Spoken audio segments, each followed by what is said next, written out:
No praegu mul on päris pikk staaž juba selja taga. Oma teenistust alustasin aastal 1999 peale keskkooli, läksin kohe ajateenistusse, kus möödus siis 12 kuud igapäevateenistusega üksikväepataljoni koosseisus.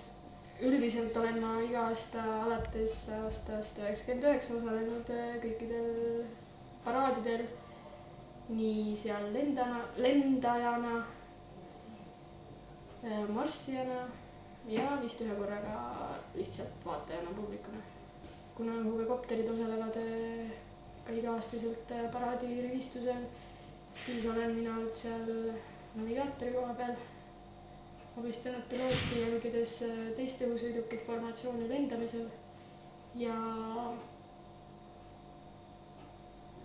jälginud siis, et marsruut oleks õige. Ülevalt näha, see on kõik nagu peo peal, rahvast on palju, näed ära, kuidas asetsevad rivistusel sõdurid, et ülevalt on seda märksa parem vaadata ja ka huvitavam iseendale, sest et üldjuhul on kõik paraadid linna keskel, siis sealt ülelennud on ikka võimsad.